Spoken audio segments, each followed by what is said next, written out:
Good morning and very welcome to this Would Be Better event. My name is Anna Holmberg. I represent the Swedish forest industries and I have the pleasure of guiding you through the next hour and 30 minutes. Today's topic is sustainable products with a special focus on fibre-based packaging and its role in the green transition towards climate neutrality. I am accompanied here in the studio by Mr. Lennart Axel from the Federation of the Swedish Family Forest Owners. Good morning, Lennart. How are you today? I'm fine, Anna. You know, I'm always happy when I am at a Would Be Better seminar. That's good to hear. But your members are forest owners.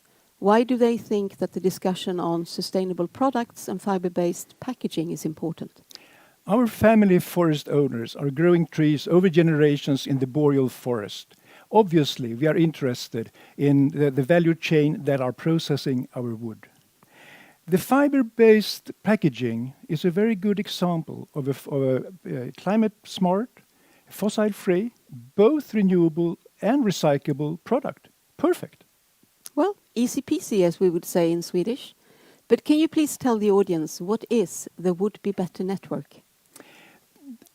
Would Be Better network is arranged jointly by the Swedish forest industries and the Federation of Swedish Family Forest Owners. Each network event is hosted by one of these 4 Swedish members of the European Parliament. The network aims to be an arena where we jointly can increase our knowledge about the forest-based sector and its role in relevant EU decision-making processes. Thank you, Lennart. This time, we really wanted to invite you to a hybrid event where you could have participated in person in Brussels or digitally from anywhere in the world. But as we all know, the pandemic is still ongoing. So also this time, we reach you from a broadcasting studio in Stockholm, Sweden. Close to 400 have signed up for this event, and we could see that you come from at least 21 different countries, mainly in Europe, but also outside of our continent. Thank you for spending part of this morning together with us. If you are active on Twitter during the event, please make sure to include hashtag #WouldBeBetter. And if you want to pose a question, you can do so by logging on to menti.com using the code that you see on the screen in front of you. And don't worry, this code will be repeated several times during the event. When you phrase your question, please respect the KISS principle, meaning keep it short and simple. Lennart will master the inflow of questions and we will do our very best to accommodate a selection of them during the event. The European Commission has defined sustainable products and increased circularity as important building blocks to reach climate neutrality. To make sure that we are all somewhat on the same page concerning the legislative landscape, let's start with a bit of a recap. In March 2020, the European Commission presented a new Circular Economy Action Plan. It defines a need to scale up the circular economy, thereby making a decisive contribution to achieve climate neutrality and decouple economic growth from resource use. In the plan, the Commission defined a number of principles which a product could be requested to show compliance with to be sustainable. Examples are, for instance, durability, reusability, upgradability, and repairability. Other relevant parameters mentioned as important for sustainable products are, for instance, increased recycled content, high-quality recycling, restrictions on single use, and reduced carbon and environmental footprint. The plan defines 7 product value chains, which will be key in achieving a more circular economy and increased product sustainability. As you can see, packaging is one of these, and it encompasses a wide range of packaging, such as fiber-based, metal, glass, and even plastics, even though the latter is also stated as a separate key value chain.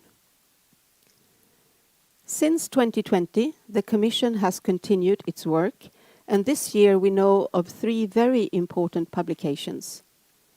Towards the end of March, a communication on the Sustainable Products Initiative. We expect this to contain more flesh on the bone, so to say, on, for instance, the principles of sustainability and how they could be applied. Also towards the end of March, a legislative proposal on substantiating green claims. In other words, if a producer wants to claim that his or her product is sustainable or green, what methods could be used and how should the result be communicated to the consumer? And in mid-July, a revision of the Packaging and Packaging Waste Directive, also known as the PPWD. This directive covers a wide selection of packaging, and in the revision we can expect that important elements, for instance from the March communication, are incorporated and elaborated. And then in 2023 there is more to come, but I think we will save that for a later event. In this short recap, I tried to stay with what the Commission has published or what we know that they will publish. But I would, at this point in time, like to make a personal input on what makes a product sustainable. Have a look at this. More circular and sustainable products are essential to reach climate neutrality. In the 2020 Circular Economy Action Plan, the European Commission highlights 5 principles for circular and sustainable products: recyclability, reusability, durability, repairability, and upgradability. But what about renewability? After all, the choice of raw material matters for sustainability. It makes a difference from which resource a product is produced. Products from renewable sources allows us to keep more fossils in the ground. Materials from renewable sources, such as fibre-based packaging, wooden houses, or lyocell clothes, should be recognised as important building blocks for the circular economy. In the Sustainable Products Initiative, renewability needs to be included as a decisive principle.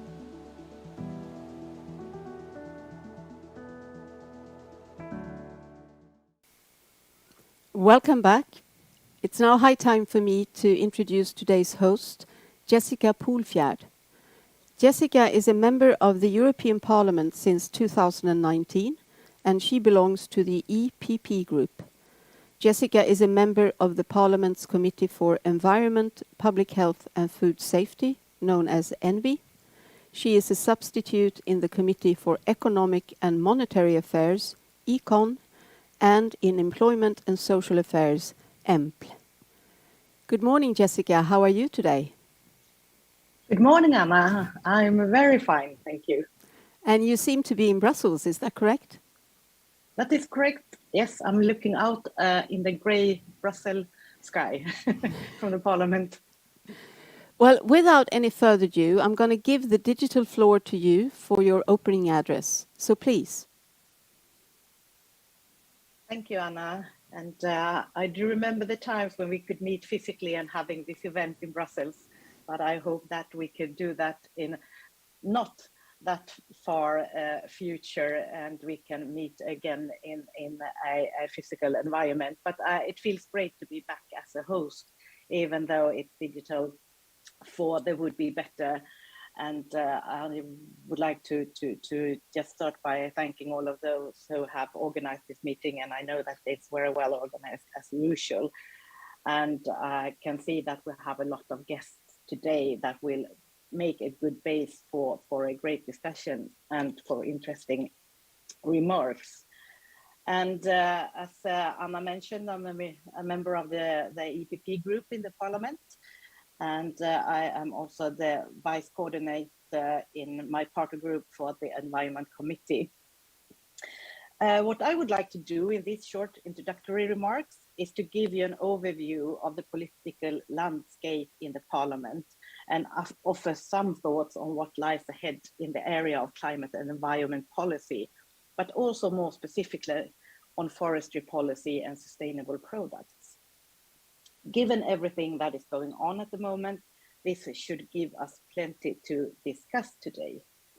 Let's start with the big picture.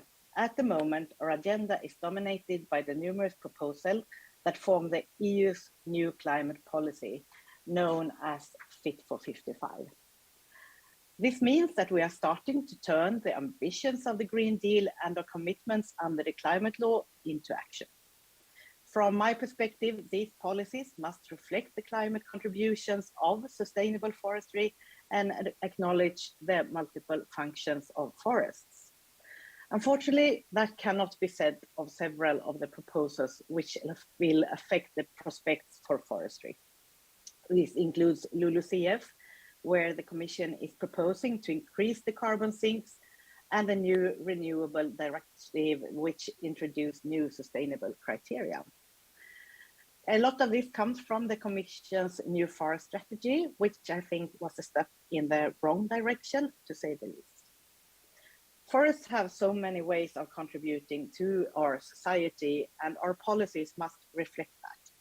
All too often, that is not the case. In particular, I think a problem in the debate is that forests often are talked about just as carbon sinks. That is one role, of course, but far from the only one.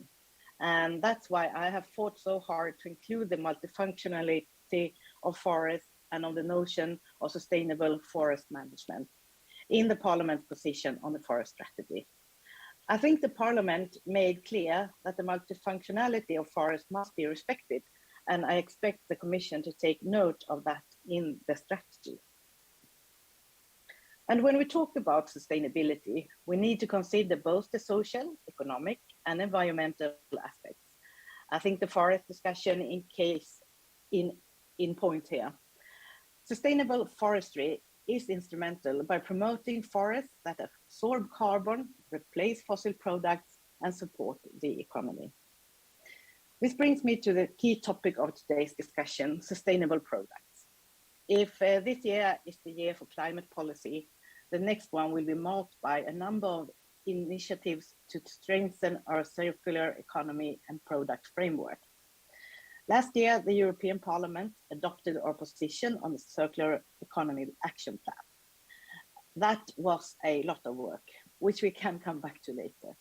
But the key point is that we are now starting to see that action plan turned into concrete proposals for new rules.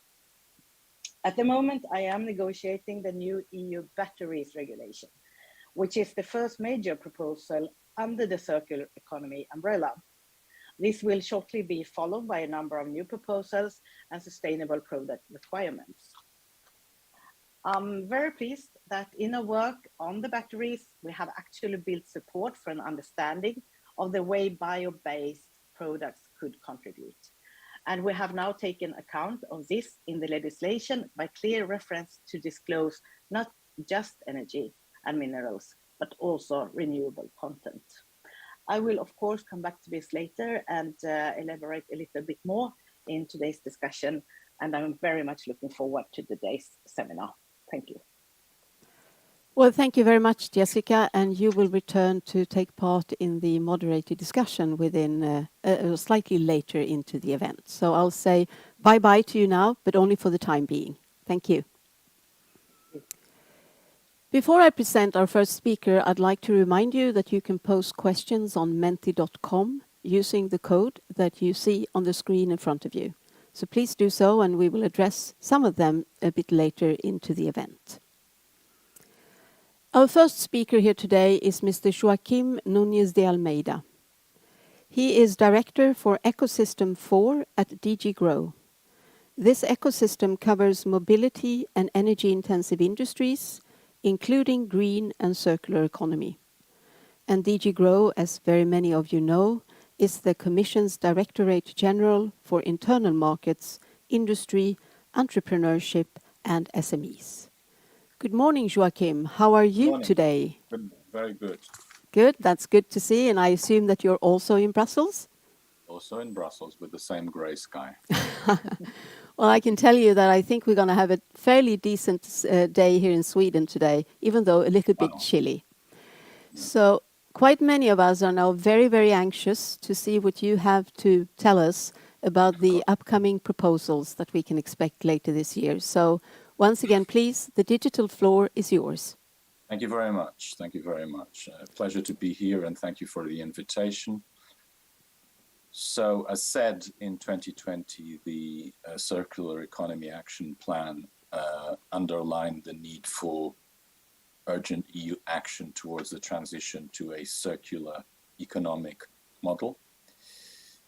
And it announced the Sustainable Products Initiative, of which DG GROW is one of the co-leaders, together with DG Ener and DG Environment, so DG Energy, DG Environment, and us ourselves, a flagship initiative which is currently under preparation and is due for adoption in the coming weeks.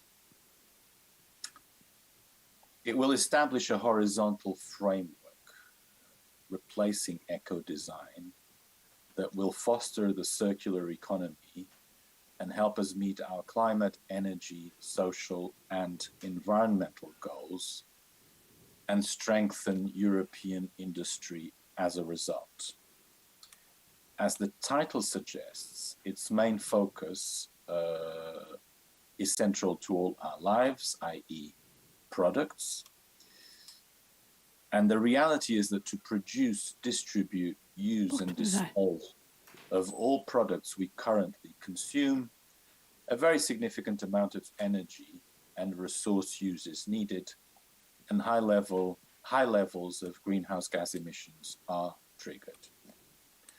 So the ultimate objective of the SPI will be to make sustainable products the norm in the EU. And given that approximately 80% of a product's environmental impact can be determined at its design phase, the SPI will have a strong focus on how products are designed. It will do this by building on the success of the current Eco-Design Directive, which for over a decade has been making energy-related products in the EU more efficient, and extending it to a much broader range of products. Now, we have clear evidence that the eco-design approach works. According to recent estimates, rules on eco-design and eco-labeling reduced EU primary energy demand of products by about 10%, which is equal approximately to 107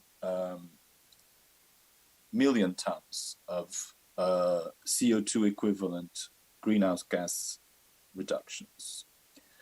Not only that, these rules delivered consumer benefits to the tune of 60 billion euros a year, the equivalent of 210 euros a year per household. And these estimates are based on energy price levels before the recent price hikes. We're currently considering a broad range of potential product measures to be laid down under the SPI, such as requirements on recycled content in products, on durability, on reduction of carbon and environmental footprints, as well as information requirements. And where justified, this is a total novelty vis-a-vis eco-design, addressing social aspects along the product supply chain.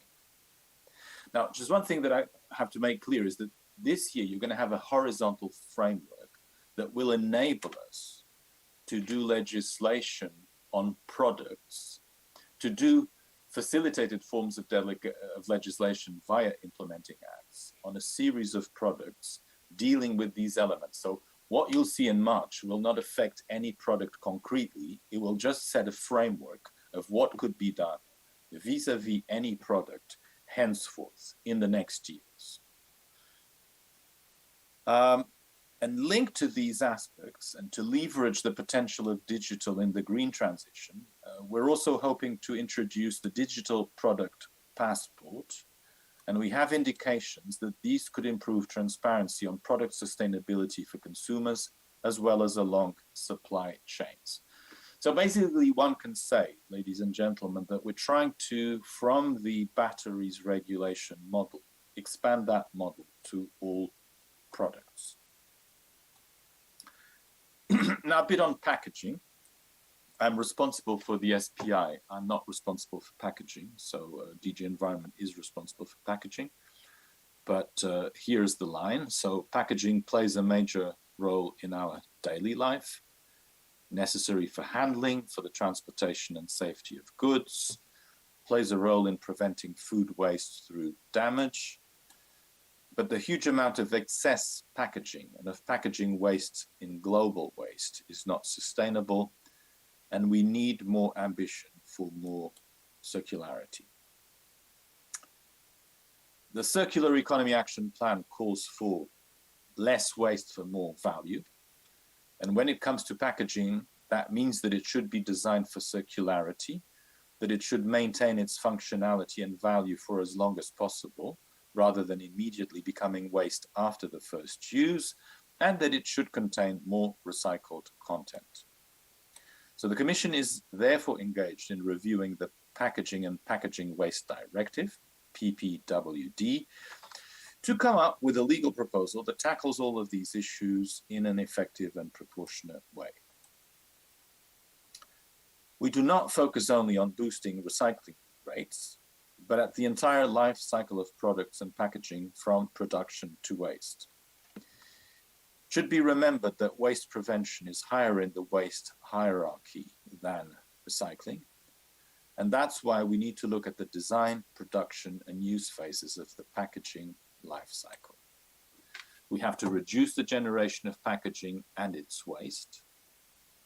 Packaging that is technically recyclable, but that could have been avoided or reused, will not be considered acceptable anymore. And packaging must be designed to take into account its end of life. This means taking into account its reusability and its recyclability. In conclusion, no efficient circular system at EU level will be possible if the products we use and the way we use them, as well as the industrial processes needed to create them, are not fully fit for the circular economy. I have spoken about two of the initiatives that will help to achieve this, but they're not the only ones under preparation or being rolled out that are of potential relevance for your industry. Together with the SPI, on the 30th of March, the Commission intends to adopt in what will be called the Circular Economy Spring Package, which will include also, among others, a legislative initiative to tackle false green claims, covering claims made on any of the environmental impacts covered by the environmental footprint methods, and on claims on overall environmental performance, and a legislative proposal to empower consumers in the green transition due towards the end of this year. So I believe that the packaging industry, and in particular the fibre-based one, has the potential to make a key and lasting contribution to these goals by working to achieve full circularity performance in the sector.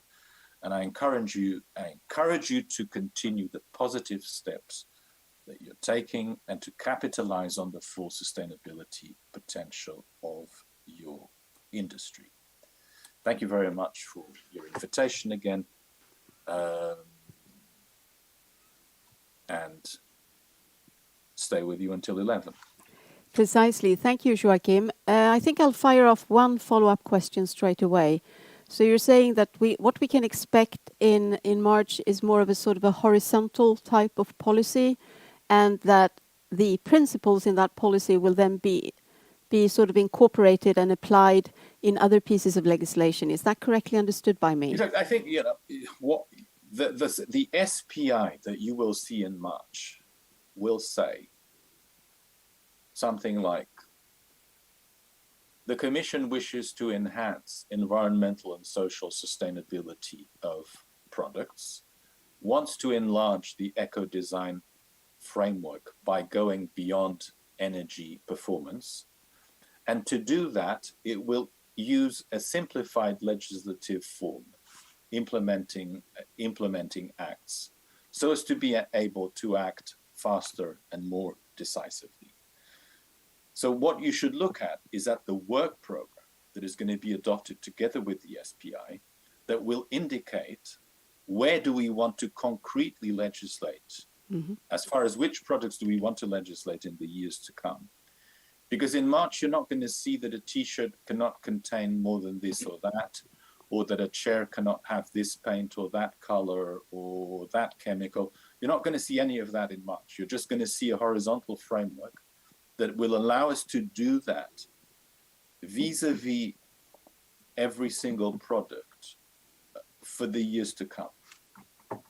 So it's more like a legislative plan. It is a piece of legislation, but it establishes a horizontal and procedural framework, basically, most. Well, thank you, Joachim, and you will continue to be with us until 11 o'clock, and you'll come back in the moderated discussion within a few minutes. So thank you for the time being. Thank you. Our next speaker represents the Metze Group, but before I introduce her, I would like to show to you why sustainable products and fiber-based packaging is important for Metze. Have a look at this.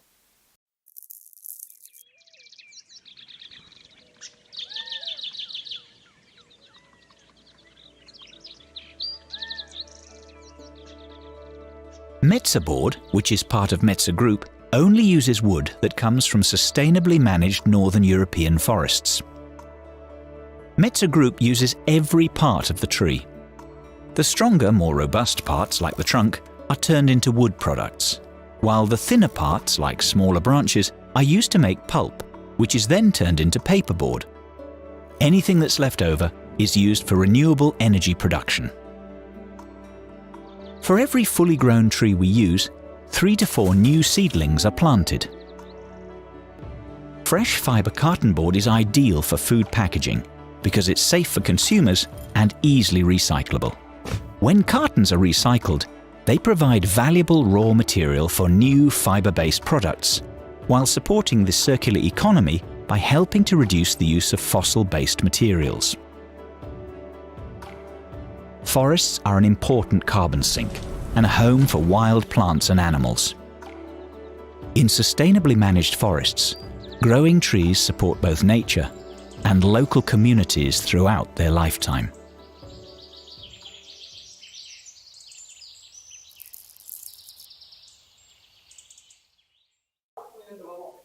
It's now my pleasure to introduce Mrs. Tytti Peltonen. Tytti is Vice President for Corporate Affairs at the Metze Group. Hello, Tytti. How are you this morning? Morning, Anna. Thank you. I'm fine. Excellent. Now I can see you on the screen. It's always good to see that technology is working.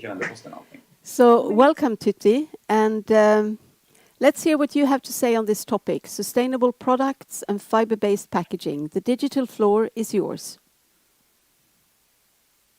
Thank you, Anna. And thank you for inviting me to this event. Very happy to participate to these discussions. And I'm happy to tell you how fiber-based packaging contributes to circular economy and then what role fiber-based packaging can play in the sustainable product policy. Var är hennes bilder?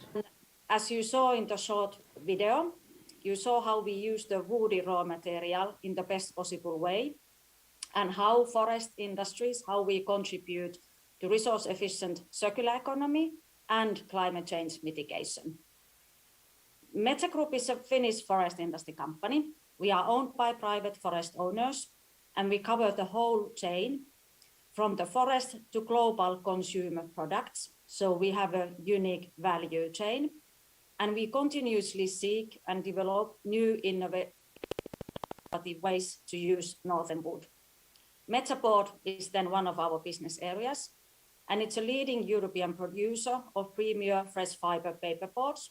They focus on lightweight and high quality solutions, for example, for food, pharma, beauty care, and consumer electronics packaging.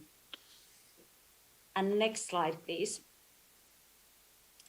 Then circular economy is one of the building blocks to achieve climate neutral Europe by 2050. And here you can see the three principles of the circular economy defined by Ellen MacArthur Foundation. Then how fiber-based packaging contributes to the circular bioeconomy. It's made from renewable raw materials, it's recyclable, and it can replace fossil-based materials. And the key role of packaging is to protect the product, and then it also reduces wastage. Next slide, please. Then sustainable product policy and material substitution, they support Europe's transition towards climate neutrality and resource-wise circular economy. And fiber-based packaging has an important role to play in the sustainable product policy by replacing fossil-based materials and their associated emissions. And this contribution can be increased by further innovation in fiber-based packaging or fiber-based products. And I think it's really important that the sustainable product policy, that it recognizes frontrunners and also acknowledges their role. And we do support overarching sustainability principles, which are aimed at minimizing the negative environmental and social impacts of products and their manufacturing processes. And now on the next slides, you can see elements that should be taken into account when the sustainable product policy and packaging-related regulation is prepared. And as a starting point, one of the key principles should be renewability. This is also the only way the EU can achieve its Green Deal objectives. And therefore, the role of recyclable materials from renewable sources should be fully recognized. Then secondly, packaging has to be easily recyclable. And paperboard is widely collected for recycling. It has the highest recycling rate among packaging materials, 82%. At the same time, it's of course really important to increase the use of recycled materials. However, there should not be a one-size-fits-all solution when it comes to packaging. When it comes to fiber-based packaging, fresh and recycled fiber are both good options, but they typically suit to different end uses. And a packaging key task is to protect the product inside. And for example, in food packaging, consumer safety is of utmost importance. Fresh fiber paperboard is safe for direct food contact. Then a well-functioning recycling loop, it needs a continuous flow of fresh fibers. And it's really good to remember that there would not be recycled fibers without fresh fibers. So therefore, an EU-wide mandatory recycled content requirement for packaging would constrain the market. It can compromise product safety, and it would also increase transport-related costs and emissions. Next slide, please. Thirdly, policymaking should be based on scientific evidence and LCA-based facts. And of course, it should take into account product safety and hygiene aspects. And for example, when it comes to single-use and reusable packaging, it's important to recognize that they complement each other. And a good example is an LCA study on environmental impact of single-use and multi-use systems in European quick service restaurants, which was commissioned by the European Paper Packaging Alliance. And this study was carried out by an independent consultant, Ramboll. The study challenges the common perception that reusable tableware has lower environmental impacts.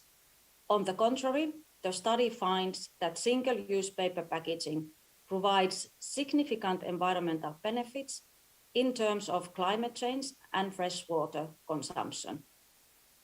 So therefore, there should not be a mandatory reuse requirement for packaging. Fourthly, it's important that the sustainable product policy promotes responsible sourcing of raw materials. And fiber-based packaging originates from sustainably managed forests.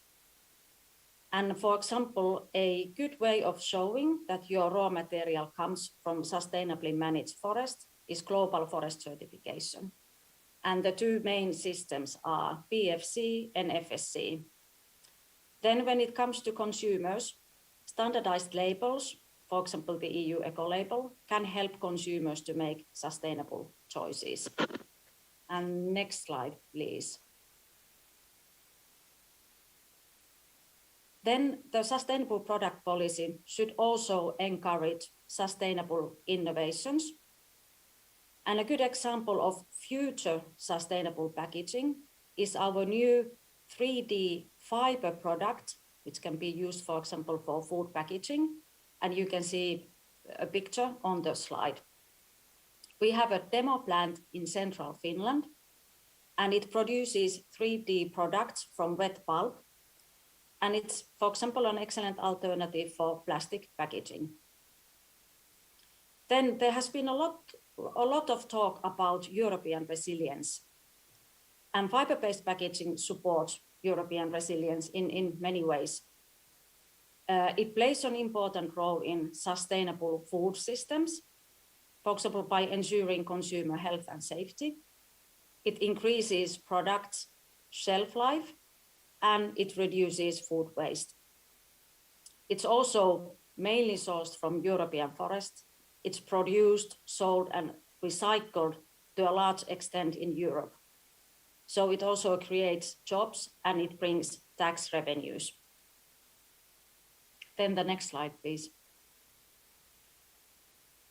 And then to conclude, forest-based industries, we offer solutions to global challenges, such as climate change, resource scarcity.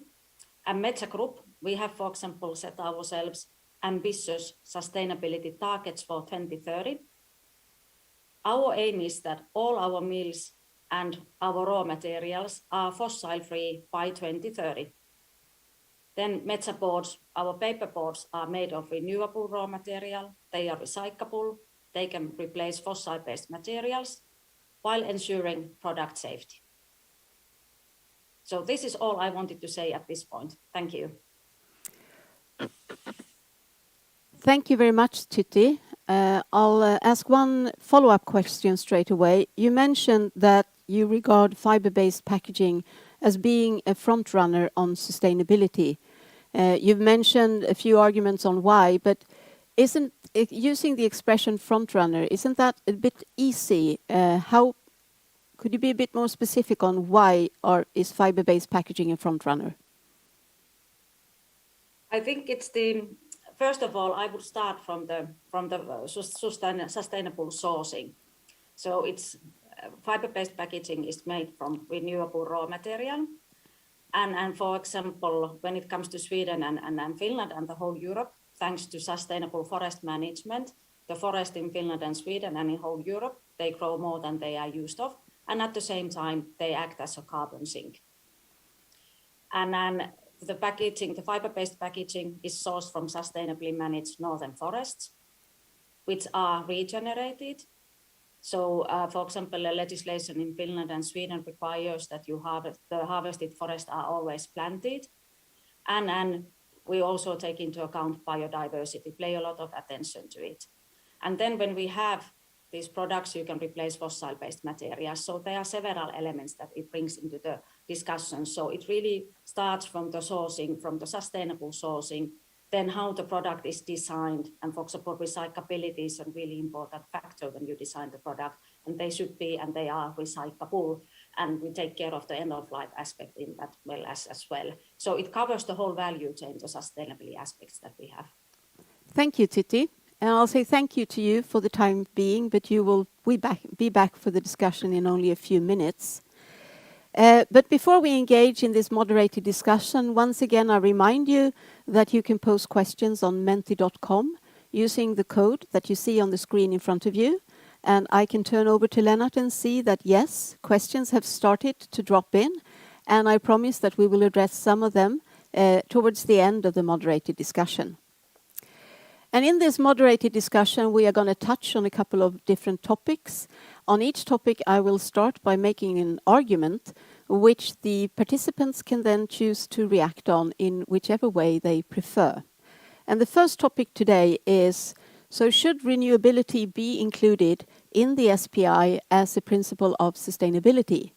And as you might have understood, my argument is yes, it should be included. I also argue that the Commission should differentiate between fossil-based and renewable raw materials. To increase circularity is important, but it is not the only solution. If we want to reach climate neutrality, we have to make sure to keep the fossils in the ground.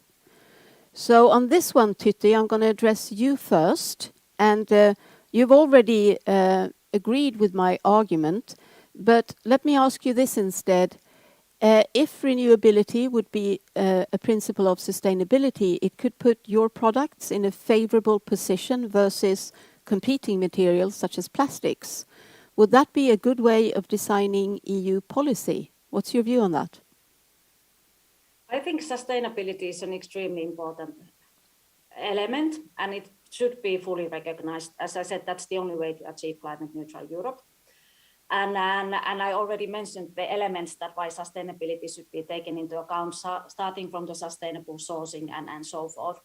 But then, of course, we need different kind of products, and we need different materials, and we need to put special focus on sustainability. At the same time, when we have other products, and maybe also products that are not made from renewable raw materials, we have to focus on the other environmental aspects. And for example, make sure that everything, when it comes to packaging, that everything really is recyclable, and you look into the whole value chain of the product.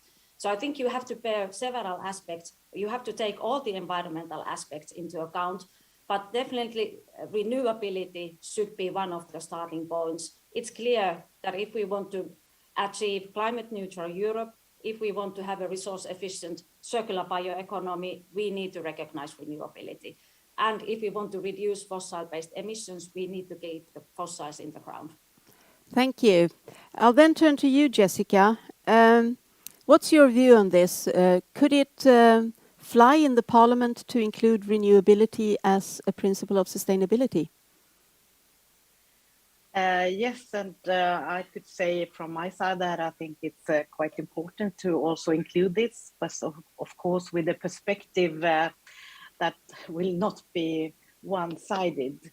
So we will risk to discriminate, for example, bio-based products. So I think it's important, and that will be my overall answer, that we have to see that the differences between the materials as well and the sectors that will I think it's important to see the differences. And like I said also in my introduction, the substitution effect of bio-based products is instrumental, I would say. And this is one case where I think our policies really should acknowledge this and reflect upon this. And I can say also, like I mentioned before, the renewable content in battery, for example, I think that is a good example of that. And of course, there are so many more, but stop there. So Joachim, could we expect renewability to be included in the SPI communication in March, or would that be to push it a bit too far? Well, at face value, I think I'll be a bit the party spoiler here, in the sense that we're not I mean, the Circular Economy Action Plan does not mention the concept as such. So let's put it like that. Let's try and see things in a nuanced way. So as I said, we're going to have a horizontal instrument now that will say how the Commission intends to regulate sustainability on a very wide range of products for the years to come in replacement of eco-design. And why are we replacing eco-design? We're replacing eco-design because we want to go further than the reasons for which we can do eco-design, which is energy efficiency. Eco-design is focused on energy efficiency. We try to stretch the limits of eco-design as much as we can with our legal departments, but we've got to a point where we think that we have to go further. So we come up now with a horizontal instrument that says this is the way we're going to act in the years to come, and we're going to regulate environmental and possibly social sustainability in this, according to this process, right? Now, that general horizontal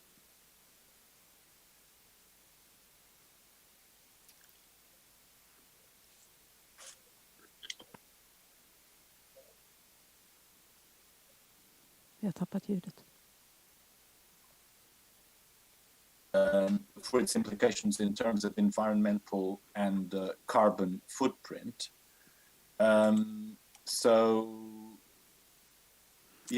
not in the horizontal, but you might see it in the specific acts, if appropriate, vis-a-vis the product that we are regulating. And all these individual acts will also have specific impact assessments provided for all of them. I see. I believe we lost the voice connection to you for a couple of seconds, or maybe 10 or 15 seconds in the middle of your speech, Joachim. But I think we got the essence anyhow. Okay, and if you want, I can. So basically, you will not see renewability in the horizontal act, but you might see it in the implementing act. Precisely. Thank you for that very good summary of yours.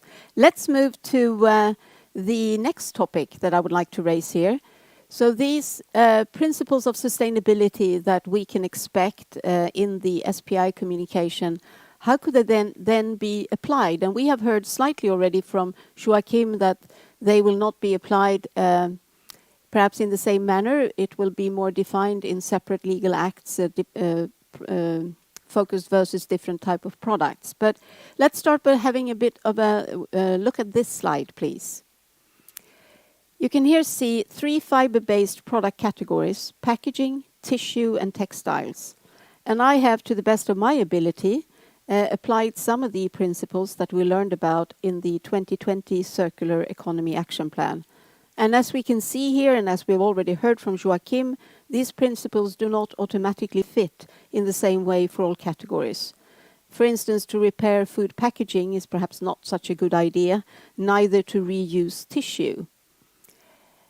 And with this, I argue that we need to make sure that the principles are applied in legislation in a product or product group specific manner and not generically. So, Joachim, you've already partly addressed this.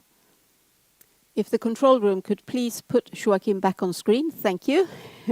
You have already addressed this by saying that the SPI communication will be a horizontal piece of policy, while the more specific matters will be addressed in delegated acts. So I'll sort of rephrase my question here from what I've originally had planned.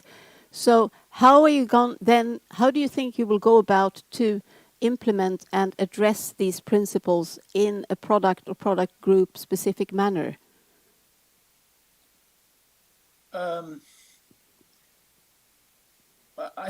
First of all, I think that, and I'm not assuming that you're against this, but I think European industry should also see the interest in terms of beefing up the resilience of the industry, of European industry, of establishing sustainability criteria. So, but as not just a matter of social and environmental sustainability or social and environmental goals, which are of course important, but sustainability regulation can have an important effect in leveling the playing field and boosting the strength of European industry, often, more than often, in huge competition with world actors, acting and operating under completely different settings of rules, be it environmental, social, state aids, etc., etc. But okay, this is more just like a general context. But then your question was, how are we going to go about these principles for each of the individual products that we will regulate following the SPI? Yes, indeed. Yeah, so we will have, this is sort of a question of legislative technique. So the horizontal act that you'll have in March is not going to be just a policy communication. It's a legislation establishing some of the ground principles of sustainability legislation. And based on that, we will use implementing acts or delegated acts that allow us to legislate faster on each product category that we wish to legislate. And in that regard, I would invite you to, when we propose the horizontal framework, also have a look at the work program that is going to be put forward, which will say, where do we intend to do these specific implementing acts? And then when we do them, we have to go through the whole impact assessment rigmarole and, you know, talk with industry, talk with stakeholders, do studies, launch questionnaires, have conferences. And then in that process, we will see how each of these principles will matter for each individual category of products that we want to legislate. I see. Interesting information indeed. At least I have learned quite a bit more about the sort of what we have ahead of us from what you just said. I'll turn to Tytti. So what is your reaction on what you just heard from Joachim about horizontal legislation and then defining the specifics for each type of product in delegated act? So what's your view on that? I think it sounds a good way to go forward, and bearing really in mind that different products serve different purposes and they also have different sustainability impacts. And I think your slide was good to illustrate that as well. And as I've said, that there is no one-size-fits-all solution. It doesn't work well, for example, when it comes to packaging. And when we think about packaging-related regulation, it should take into account product-specific and also the material-specific aspects.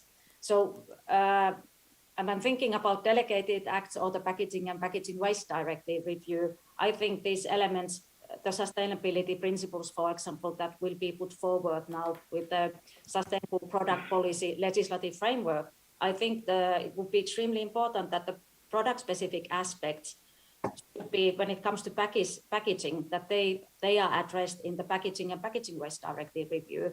So then, of course, we have to also understand a little bit that what is the legislative hierarchy and what role then the delegated acts play in here, when it's smart and wise to use delegated acts, and then when we use the Packaging and Packaging Waste Directive. I think maybe one of the messages that I would want to put forward here is that we should avoid conflicting and overlapping legislation and regulation, and the legislation should be coherent. So now we're getting a big package on the sustainable product policy. We have the framework directive with the sustainability principles, then we have delegated acts, then we have the forthcoming review of the Packaging and Packaging Waste Directive. So extremely important is to streamline the legislation and to make sure that it's not conflicting, it's not overlapping, that the legislation is really coherent. And this is one of the key messages that I want to pass, that we really need coherent legislation. Thank you. And Jessica, you're last on this one. It sounds, at least to me, that we are heading for a future with a lot of delegated acts from the Commission in relation to product policy. Delegated acts, almost by definition, means perhaps less influence from the Parliament. So what's your reflection on what you've heard here now from Joachim and Tytti on this? Of course, we think it's important that the Parliament's position and roles and arguments will be heard of, and we can see some examples of delegated acts that we maybe not have been so keen on, and well, like you say, we will leave a lot to the Commission to get back to the Parliament, and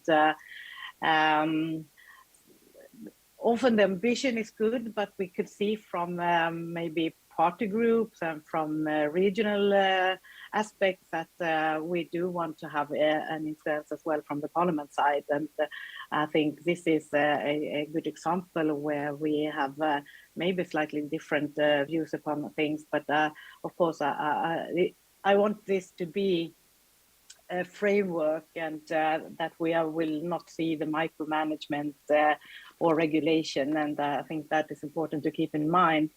And for the question that you stated from the beginning, I think you illustrated it well with your diagram in the beginning as well. We can see that there is differences even within the same area, And I think that also was a key priority for me, that we cannot set the detailed rules without recognizing the clear differences between products and sectors. And therefore, I think it's important that we also have a saying from the Parliament. Thank you. Could I come in just for... Of course, please. Just to clarify what I put in the chat, I think that from DG Grow's perspective, to support European industry, we thought that it was much better to have specific acts acting on specific products that mean something concrete in that sector, rather than try to approach sustainability in such a horizontal way that you would just have general principles. So, for instance, if we come with a piece of legislation and talk about reusability, durability, etc., and then you have that applied by courts and applied by administrative enforcement, nobody knows what they're talking about if we're not talking about a concrete product. So we thought that it was much better from a legislative technique point of view to have rules that make sense for each product or sector or segment. So that might appear as like a lot of legislation, but I think you're much better off with legislation that makes sense in a specific sector, rather than with a piece of horizontal law that might mean anything and nothing, according to what a judge or an administrative enforcer might think. Well, thank you, Joachim, for that clarification. I think that was very, very useful. And at least I can say on behalf of the Swedish forest industries that we do appreciate that perspective, and no doubt about it. I will now take us forward to the next topic to discuss. Does a request for mandatory recycled content automatically make a product more sustainable? And we'll start by having a look at this.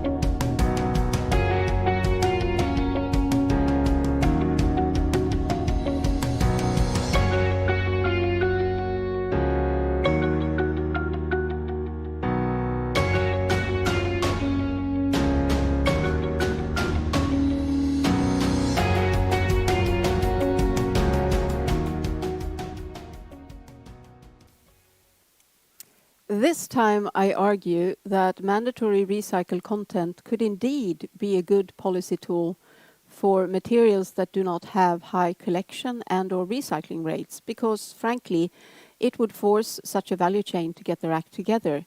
On the other hand, for materials are already at the front with high recycling rates, such a policy tool could instead create distortion. So let's hear what the speakers have to say about this. And I'll start with you, Jessica, this time. Because I know that when the Parliament defined its position on the Circular Economy Action Plan, this was something that you discussed intensively. So could you please just sort of remind ourselves, how did the discussion go in the Parliament, and how do you foresee that it could go in the future? Oh, thank you, Anna. This is, of course, an important issue. And like you said, it was also a target for a lot of discussion when we were negotiating the Parliament's position. And I could say from my side that that was one of the key issues where I was a bit skeptical. And we should and must, of course, encourage more recycling. But I'm not sure that the best way is always to have a target, because we can see that there will be factors like the availability on the recycling market, and for example the content, and I can see a danger that this will really hinder more than be a help for the future. And I could do a parallel with the batteries again. I'm sorry to talk about the batteries, but they are very much top of mind. That we can see if we set targets, there is a risk, I would say, that you cannot find enough recycled content and material, and that will hinder the processes forward. Therefore, I think that we also have to be in line with what is reality. And of course, this can change really fast because we see so much innovation, and we can see that what is used today will not maybe be used in 2 years, in 10 years. So I think you also should have that in mind, that the innovation will also take us forward in that regard. So I think it's really important also here to keep in mind what differences could be between the different products, that there really are a difference between a paper cup and a steel product. And therefore, I think it's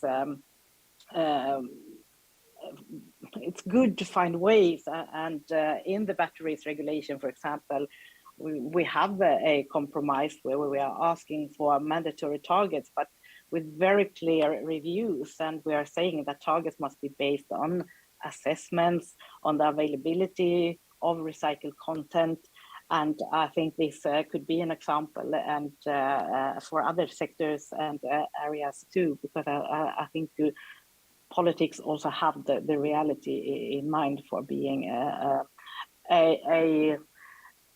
making it possible and not be in the way for the innovation and processes forward. Well, thank you. I'll turn to you now, Joachim.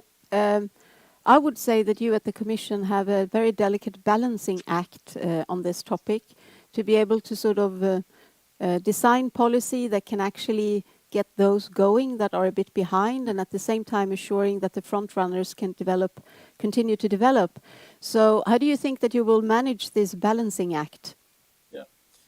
Okay, possibly just before, a clarification on the links between the Packaging Waste Directive and the SPI. So there is indeed going to be a horizontal piece of legislation on packaging, and the possibility of, in the delegated acts of the SPI, there being packaging provisions too, will depend on whether we need more than the horizontal framework to make sense on the area concerned. That was not your question. So your question, but I just thought that I wanted to clarify this Thank point. you. But your question was about whether the Commission is toying with the idea of putting mandatory targets. So we have the waste hierarchy. So as you know, first we try to prevent the existence of packaging waste to start with, then the reuse of packaging, and then finally only recycling. But yes, the Commission is considering mandatory targets to push the demand, which could lead to investments and supply of more and better quality plastics, which is not your area.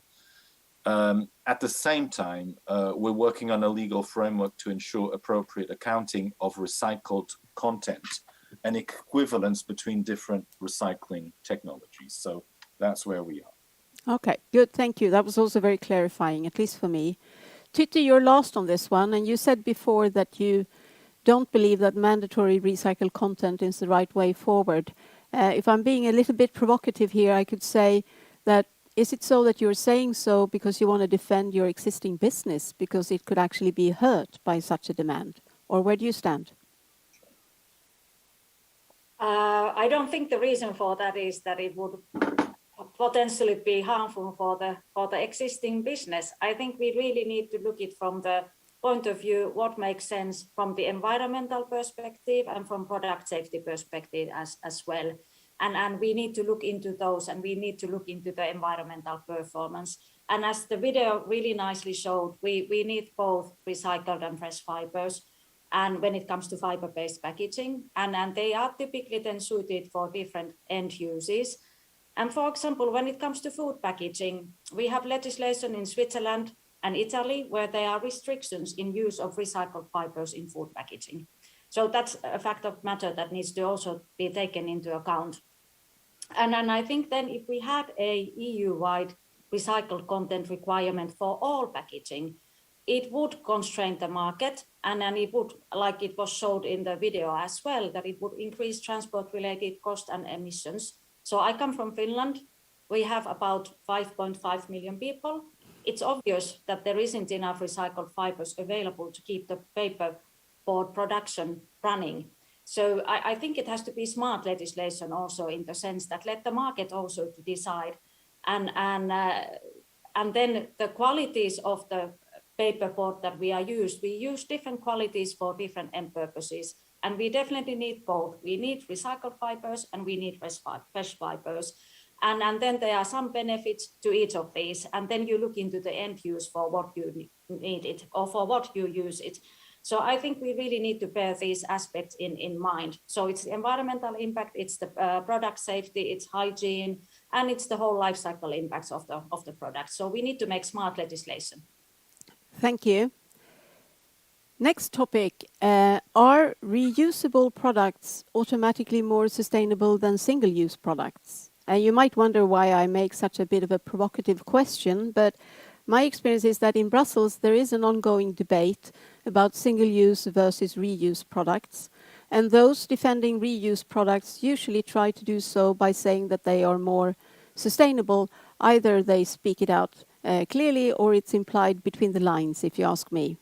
We also know that the Commission in 2023 will publish a legislative proposal on substituting single-use packaging in food services.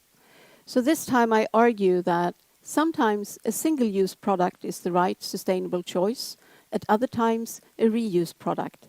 We need to raise the bar in this discussion. It's not a matter of black or white, 1 or 0. And we need to look at the full life cycle of products. For instance, reusable products, the sustainability impact is very much dependent on the number of times it's used, how it's transported between use, how it's cleaned, etc. So let's see what the speakers have to say about this topic. And Joachim, you're first. Is more reusable products the silver bullet for sustainability? Well, I think you'll find me surprisingly nuanced on this one. If you were expecting rigidity, get disappointed. So our thoughts are that the optimal, and it's consulted with my DG Environment colleagues, so the optimal balance is very difficult to define in advance for different packaging and different geographical circumstances. So we do agree that flexibility is needed, and we want it to be maintained. While there could be a certain regulatory push or a clear signal to promote reuse, it seems also adequate given the current low rate of reusable packaging.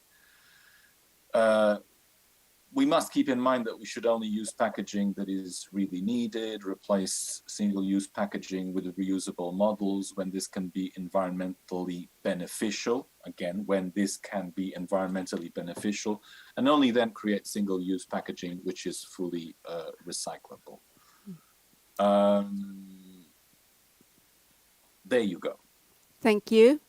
And Jessica, I know that when you discussed this a few years ago in relation to the Circular Economy Action Plan in the Parliament, I at least experienced that discussion to be a bit black and white, 1 or 0. So where do you think this is going to go in the Parliament when you are to negotiate on the upcoming legislative proposals?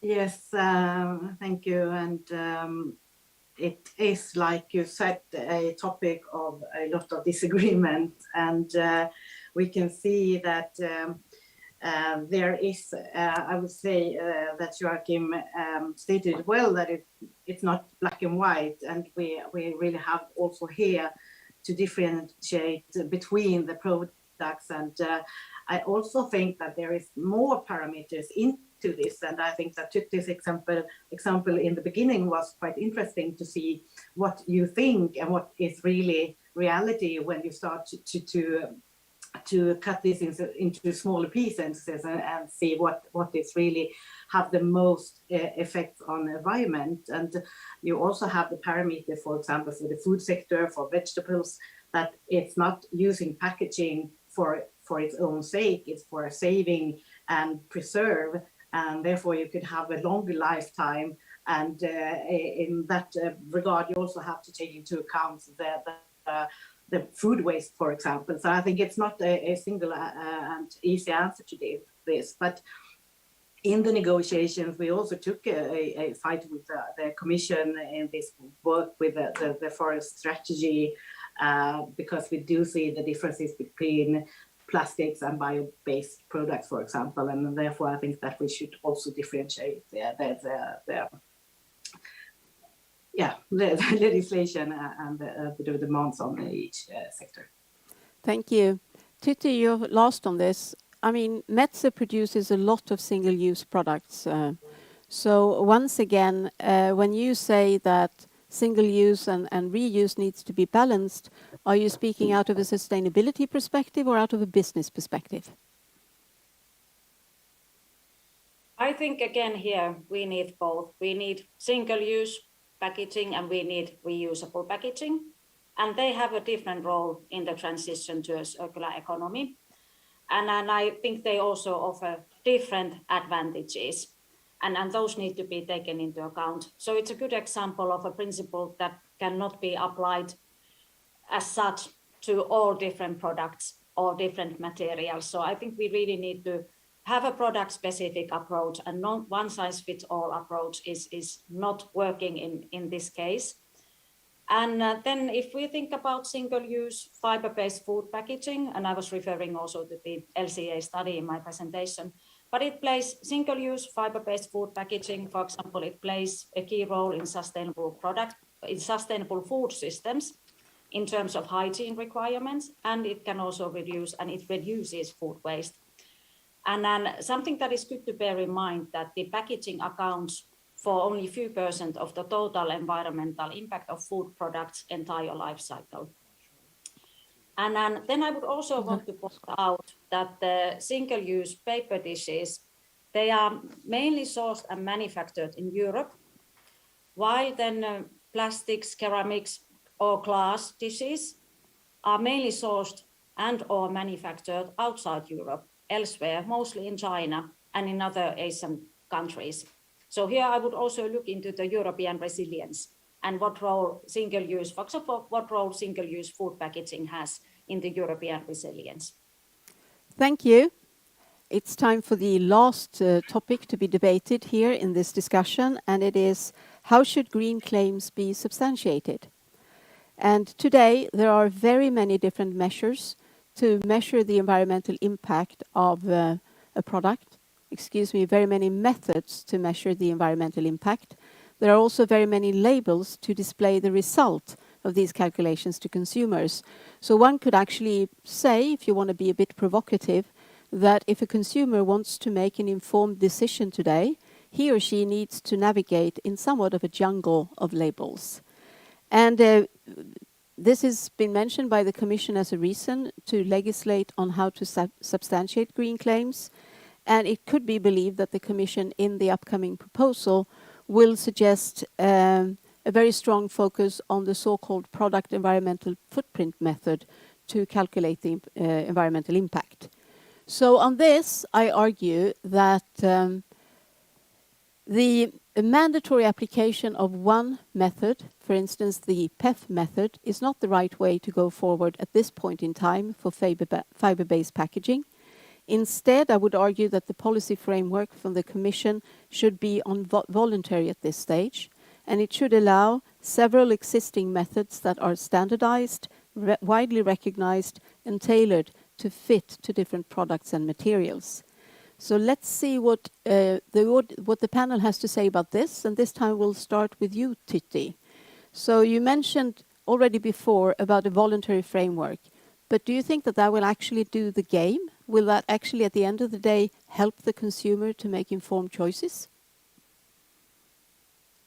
I think I agree with you that it should be based on the voluntary framework. And as you said, we have different methods today to measure first the environmental performance of products, and then we also have different labels. And indeed, it can be sometimes quite confusing for the consumer. But I think we would really need to look in the frameworks that we have already now, and a system. If we talk about the green claims system, I think we should have a voluntary framework which are based on existing fact-based methods that are standardized and are widely recognized and also tailored for different products and materials. And as an example a good example is the EU eco-label, then also like the environmental product declaration or ISO standards.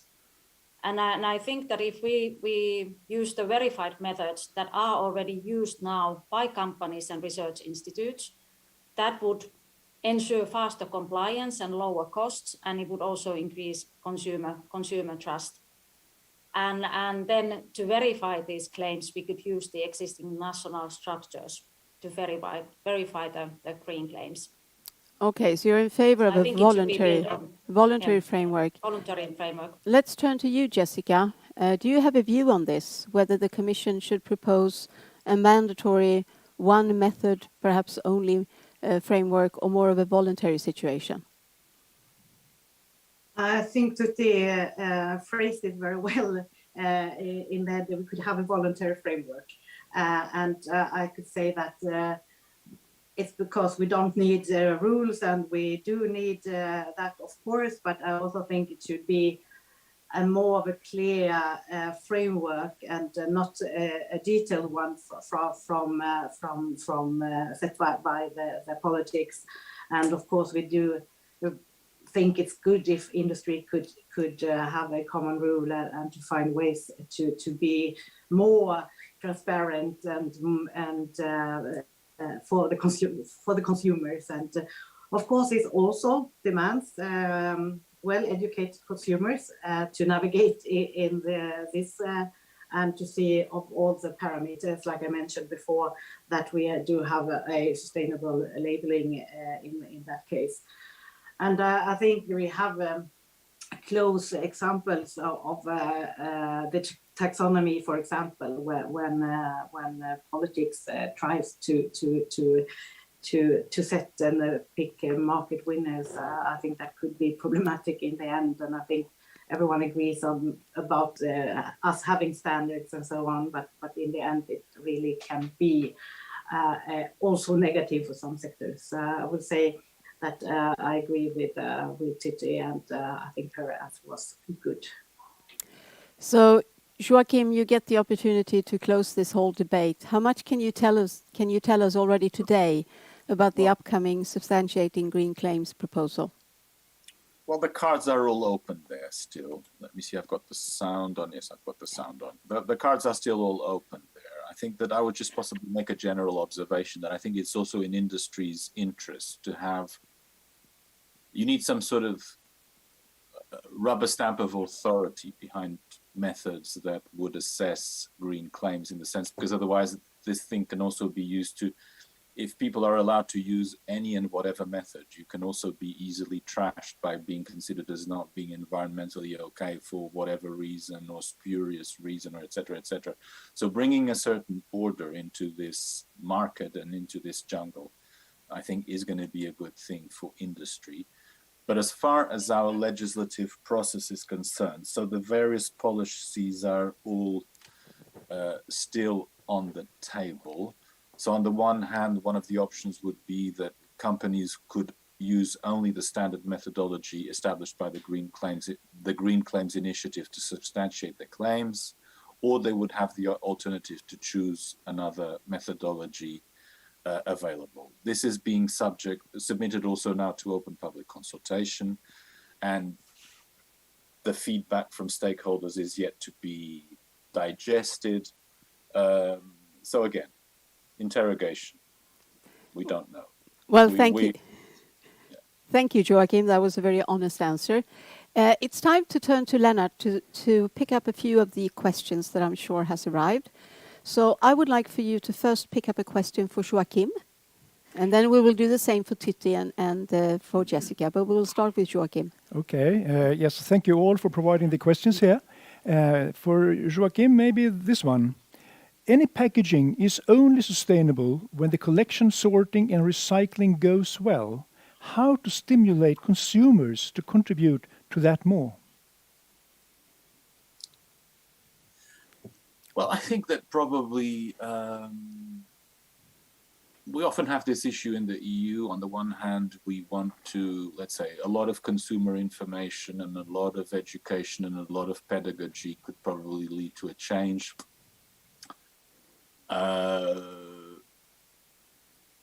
Is that enough? Probably not. So my answer would be, you probably need legislation and regulation to scale things up. I mean, if you want to improve the sustainability of products, I don't think that information campaigns or information education and teaching are enough. You probably need a combination of both. Thank you. And a question for Tutti, perhaps? Yeah. Tutti, we have one here. It has been stated that product environmental footprint method needs to be improved before it can be used for fiber-based packaging. What's need to be done and why? Thank you. That's a good question. You're talking about the PFC, the product environmental footprint, which we have for intermediate paperboard products. And then our European umbrella organization, SEPI, has developed a tool for SMEs how to use this product environmental footprint methodology. And it does still require some improvements before it can be mainstream. So at this point, it should be used for the products that are part of the pilot phase.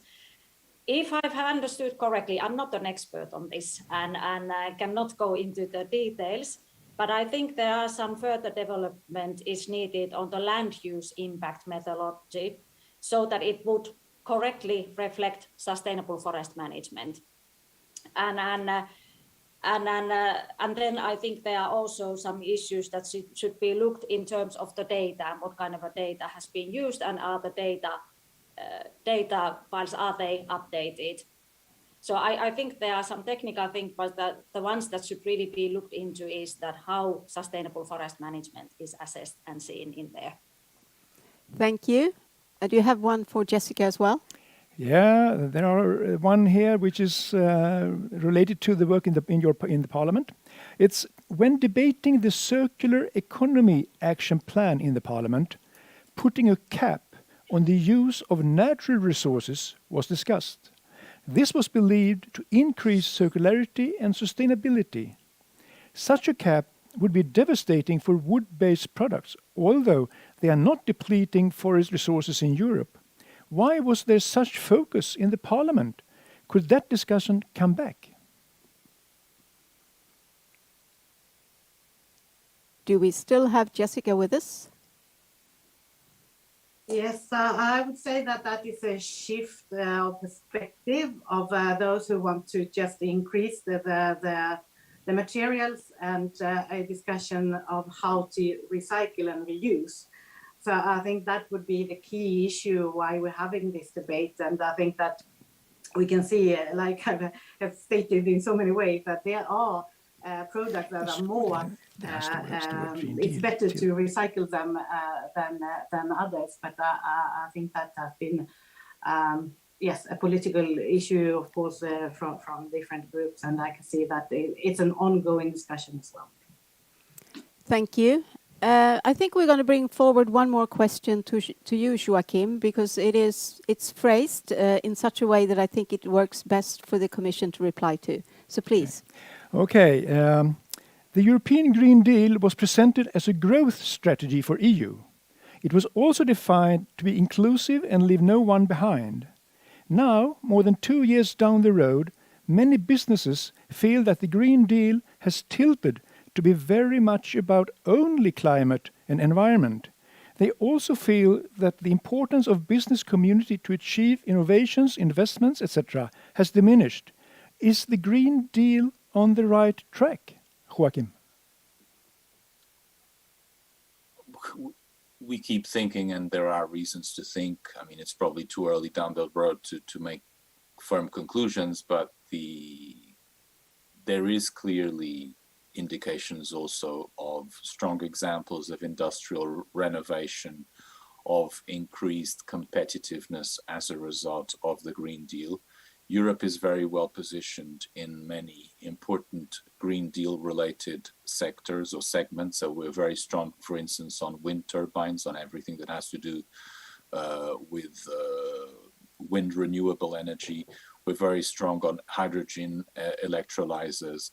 So we're becoming strong on electric vehicle batteries where we were nowhere many years ago, a few years ago just. So we're also, it is increasingly understood in Brussels and in the EU that we have to improve the resilience of European industry, that we cannot just trust on the forces of market to get things right, because we know that many of our competitors do not follow the market as we see it ourselves. So I understand that this moment is extremely disruptive to many industries, but yes, there are signals that there are plenty of opportunities for industry also on what's going on. So that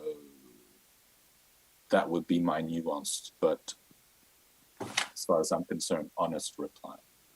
Well, thank you, Joachim. We very much appreciate that nuanced and honest reply. And that takes us to the end of this moderated discussion. And that also means that I'm going to say thank you and bye-bye to Joachim and Tytti. Thank you so much for participating today. We have very much appreciated it. But I will ask Jessica to stay on, because you and I are going to now do a bit of a closing of this event. Thank you very much. Bye-bye. Thank you and bye-bye. Bye-bye. So, Jessica, you have listened to the discussion, you participated in the discussion. So if you would summarize everything that we've touched upon and do a few takeaways, what could that be?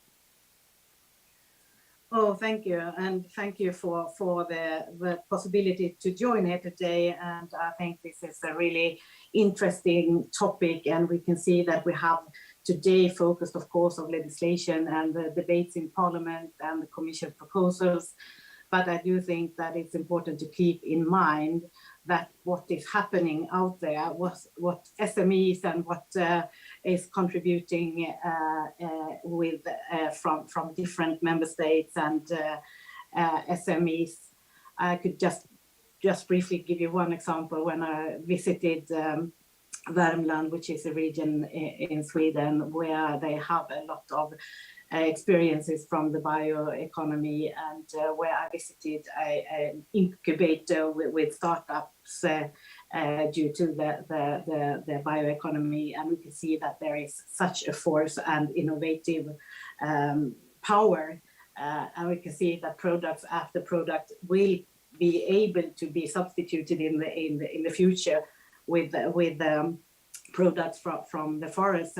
I think that is also a positive side of this, and I think therefore we also have to see that the regulatory frameworks and the legislation has to be in line with the innovations. And I can see that we have still a way to go to be informative about the management, the forests, the possibilities that they will bring and contribute into the climate discussion, and what we can improve for being sustainable in the future. So I think this has been a good discussion. I think it's also good to have the politics side and the industry side, and to give examples that could be in hand as well for further discussions. So I think you chose a very good topic today, and I have seen that the discussion will continue here in the Parliament, and of course in society as well. But thank you for the invitation, and thank you for contributing today. Well, thank you to you, Jessica, for being a host of Would Be Better, and for also taking part in the discussion today. That's actually the first time one of our hosts have chosen to do so. So maybe you've set a model for the future events to come. So thank you, Jessica. And with that, ladies and gentlemen, we have reached the end of this event. As always, I hope that you found the discussions interesting, and maybe we managed to give you one or two new more insights. We plan to run the next Would Be Better event in the spring, most likely in May. So keep your eyes open for that invitation. And until then, take care and stay safe. Bye-bye.